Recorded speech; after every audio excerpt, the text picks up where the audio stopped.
Hi everyone, it's Carrie, aka Nerdy Girl Crates. Welcome back to my channel.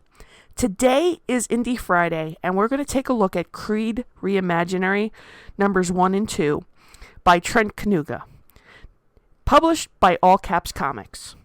Now, Creed is not a new story. Actually, back when Trent was 17, back in the 90s, he had created this, and it became a big, huge hit. But then it faded over time, and now he's bringing it back again.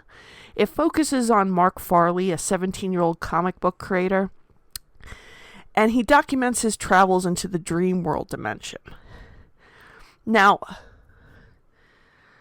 I did the perk with just the standard editions of Volume 1 and 2. It came with a couple of cards, which you're going to see on the screen.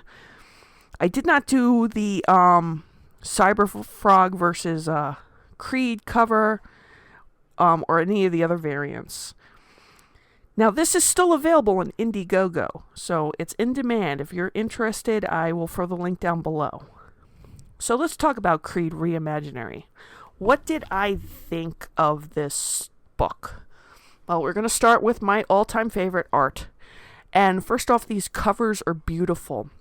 I love the use of colors. I love the embossed lettering.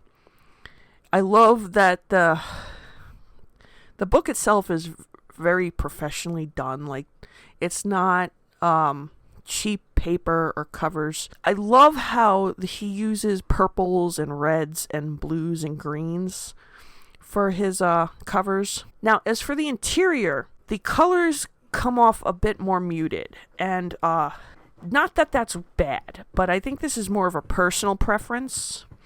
I kind of feel like when he's crossing over into the dream world, there needs to be a distinction. Personally, I would have liked to see either a much more brighter use of colors to help the reader realize that this is a different kind of world. It's a dream world. It's not reality. I also kind of felt like there wasn't enough details in the dream world to make it stand out from the real world. I mean, besides the creatures you see and the magic that's used, the landscape itself didn't seem anything extraordinary. So I would have liked to see more put into that. But again, that's probably just a personal preference. Story-wise, now, I'm going to be honest about the story. It has a very interesting premise. However, I couldn't help but feel like I was a bit left out, like disconnected from the story, as if I should have been reading something prior to this. Now, I have not read the original Creed books, so I'm coming into this as a new reader, and I feel like there should have been more of a setup to introduce new readers to this story. There is some backtracking in the second volume, but even then it kind of feels a little disjointed. I still feel like there is more I'm supposed to know. Like, is this really just all part of his imagination, or is this a real place that he actually went to that nobody really knows about? There's kind of not like a solid explanation on that, because he has this friend of his who I still want to know why the kid is living on his rooftop. Is he also imaginary? Or is he just really living there because he's got problems at home? Yeah, I kind of wish there was a bit more to help a new reader understand this world and understand where this character is coming from. Because there is times where I'm just like, okay, is he just explaining this world to his friend as if he wanted to do as a comic book? Or did he really go to this world? It's not really clear. Another thing is, and this is what I've had problems with before with All Caps Comics. You probably saw my review on Starblades. This one is not as bad as Starblades, but I still feel like Ethan Van Sciver needs to get an editor for All Caps Comics, because there is a lot that could have been rectified if an editor looked this over.